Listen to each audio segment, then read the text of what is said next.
नमस्कार। मार्गदर्शन academy YouTube channel पर मैं अनिल मिश्र एक बार आपका फिर से बहुत बहुत स्वागत करता हूं। आज हम आपके लिए फिर से शैक्षिक समाचारों की श्रृंखला लेकर के उपस्थित हुए हैं। आप हमारे इस वीडियो को शुरू से अंत तक देखिए, क्योंकि इसमें कई ऐसी शैक्षिक समाचार हैं और कुछ ऐसे टिप्स हैं जो कि आपके लिए बहुत ही महत्वपूर्ण साबित हो सकते हैं।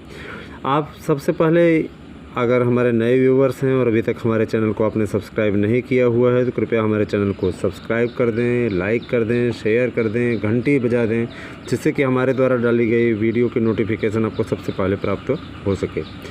आपका अधिक समय न लेते हुए हम आपको सबसे पहले एक बिग न्यूज़ देना चाहते हैं।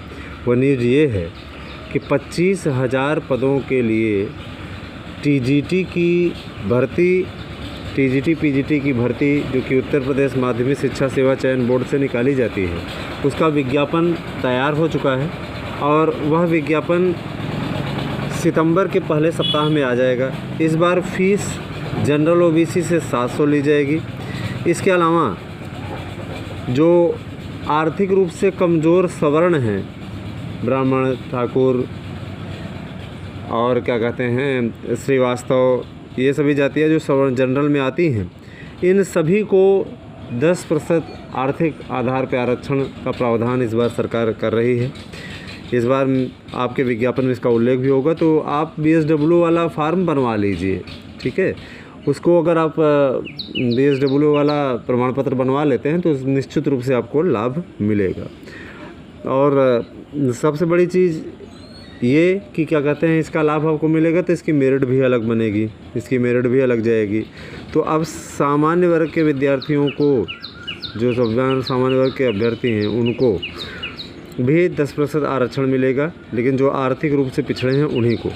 अगला देखते हैं, दूसरी न्यूज़ है वर्ष के यूजी तृतीय वर्ष के छात्र छात्राएँ, यूजी तृतीय वर्ष, यूजी का मतलब होता है कि बीए वाले, यूजी तृतीय, बीए बीएससी बीकॉम वाले, यूजी तृतीय वर्ष के छात्र ऑनलाइन चुनेंगे अपने विषय। मैंने आपको कल ही सूचना दे दी थी। देखिए, इलाहाबाद यूनिवर्सिटी की न्यूज़ है ये। इलाहाबाद विश्वविद्यालय EBV में अंतिम वर्ष एवं अंतिम सेमेस्टर को छोड़कर बाकी सभी छात्र छात्राओं को अगली कक्षा में प्रमोट कर दिया गया है। यह सभी छात्रों को अगली कक्षा में फीस जमा करने को कहा गया है। साथ ही स्नातक यूजी द्वितीय से तृतीय वर्ष में प्रमोट किए गए छात्र छात्राओं को कोई 2 विषय चुनने हैं।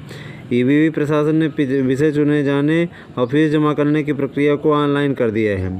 साथ ही छात्रों को स्पष्ट निर्देश दिए गए हैं कि इन कार्यों के लिए उन्हें विश्वविद्यालय आने की ज़रूरत नहीं है, ठीक है।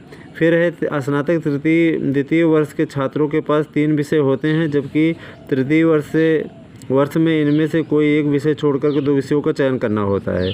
जिन छात्रों को तृतीय वर्ष में प्रमोट किया गया है, उन्हें कोई 2 विषय चयनित करने के लिए इलाहाबाद विश्वविद्यालय की वेबसाइट पर दिए गए सब्जेक्ट चॉइस फार्म के लिए दिए गए लिंक पर जाकर अपने फार्म को ऑनलाइन भरना है और इसके बाद ऑनलाइन ही से सबमिट भी कर देना है। माने आपको ऑफलाइन जाने की आवश्यकता नहीं है, ठीक है।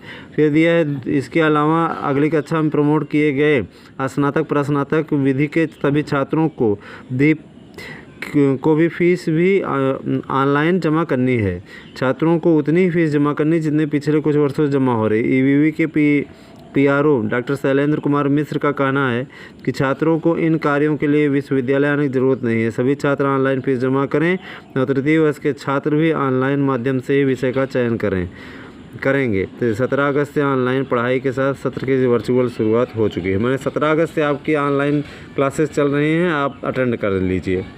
फिर देखिए, एक और बिगेस्ट न्यूज़ इलाहाबाद यूनिवर्सिटी से ही है। पिछले साल, ध्यान दीजिएगा, पिछले साल से अधिक आए आवेदन, प्रवेश परीक्षा चुनौती। 1,20,000 से ज़्यादा आवेदन, सितंबर के अंत में परीक्षा प्रस्तावित। तो इलाहाबाद विश्वविद्यालय का ये बहुत बड़ा समाचार है कि 1,20,000 आवेदन आए हुए हैं, जो क्या कहते हैं यूजी और पीजी के प्रवेश के लिए पड़े हुए हैं। तो आप तैयारी शुरू कर दीजिए। आपकी परीक्षाएं सितंबर के अंत में कराई जाएंगी। इसके लिए तैयारी आपको बनानी है, तैयारी आप करिए, जिससे कि आपको लाभ मिल सके। ये हम पूरी न्यूज़ पढ़ देते हैं, थोड़ा सा आपको बता भी देते हैं पढ़ करके, ध्यान दीजिएगा। देखिए, इलाहाबाद विश्वविद्यालय ईवीवी एवं संघटक कॉलेजों की प्रवेश परीक्षा के लिए अब तक पिछले साल से अधिक आवेदन आ चुके हैं, जबकि आवेदन की अंतिम तिथि 5 सितंबर है। तेज़ी से बढ़ रहे कोरोना संक्रमण के बीच जितने अधिकतर आवेदन आएंगे, विश्वविद्यालय प्रशासन के लिए प्रवेश परीक्षा कराने की चुनौती उतनी ही बढ़ेगी। ईवीवी की एवं संगठक कॉलेजों में प्रवेश के लिए पिछले साल 1,14,000 आवेदन आए थे, जबकि इस बार 1,20,717 आवेदन आ चुके हैं। यह स्थिति रविवार तक की है। कुल पाठ्यक्रमों में प्रवेश के लिए कुल 2,32,021 अभ्यर्थियों ने ऑनलाइन रजिस्ट्रेशन करा लिए हैं। मैंने तेज़ी से रजिस्ट्रेशन हो रहा है, इलाहाबाद विश्वविद्यालय का महत्व बढ़ा है। तो देखिए 5 सितंबर तक आवेदनों की संख्या बढ़नी तय है।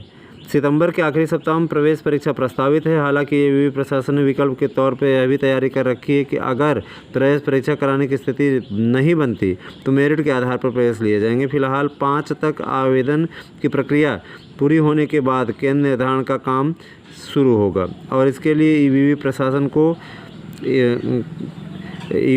के पास 1 माह से कम का समय होगा। तेज़ी से फैल रहे कोरोना के संक्रमण के बीच ईवीवी प्रशासन इस बार प्रवेश परीक्षा के अतिरिक्त केंद्रों का इंतजाम करने पर जुटा हुआ है। साथ ही कोरोना से बचाव के लिए आवश्यक इंतजाम भी सुनिश्चित करने होंगे। ठीक है, ये इतने पूरे सारी चीज़ दिया हुआ है। कहने का तात्पर्य ये है कि इतने फार्म पड़ चुके हैं। फार्म की हम डिटेल बता देते हैं आपको कि किन विषयों के लिए प्रवेश के। देखिए, ध्यान दीजिएगा। ईवीवी एवं संगठक कॉलेजों में स्नातक में प्रवेश के लिए 65,785, पर स्नातक के लिए 17,920 और आईपीएस के विभिन्न पाठ्यक्रमों के लिए 2,161, बीएलएलबी के लिए 7,683, एलएलबी के लिए 13,664, बीएड के लिए 4,555, एमएड के लिए 1,109, एमबीए और एमबीआरडी के लिए 1,446, एलएलएम के लिए 3,453 और क्रेड के लिए 2,941 आवेदन आ चुके हैं। तो ध्यान दीजिएगा, तैयारी अपनी बना कर रखिए। सितंबर में आपके पेपर होंगे। यह समाचार था। और एक और बहुत बड़ी न्यूज़ आपके लिए मैं लेकर के आया हूँ कि कंप्यूटर सहायक की कल परीक्षा हुई थी, तो उसमें 27% कंप्यूटर सहायक की परीक्षा हुई थी। मैंने आपको कल जानकारी दी थी। उसमें 33% बच्चों की ही उपस्थिति रही। कोरोना का असर रहा। 67% ने छोड़ी कंप्यूटर परीक्षा। जो लोक सेवा आयोग की हुई थी, उत्तर प्रदेश लोक सेवा आयोग की, तो उसमें सिर्फ 33% की उपस्थिति रही। तो यह थे आज के प्रमुख समाचार। और कल हम पुनः आपके समक्ष उपस्थित होंगे, आपको बताएंगे कि आज का प्रमुख समाचार क्या है। आज हम आपके लिए हिंदी विषय से चौथी कड़ी टीजीटी पीजीटी इंटरव्यू के लेकर के आएंगे। अभ्यर्थियों से बात हो रही है और उसके बाद आज कलेक्शन करने के बाद कल हम विज्ञान विषय और गणित विषय के बारे में आपको बताएंगे किस प्रकार से इंटरव्यू में प्रश्न पूछे जा रहे हैं। तो हमारे इस चैनल पर बने रहें, अपना प्यार और आशीर्वाद इसी तरह से बनाए रखें। इन्हीं सब बातों के साथ आपका दिन शुभ हो। धन्यवाद, नमस्कार।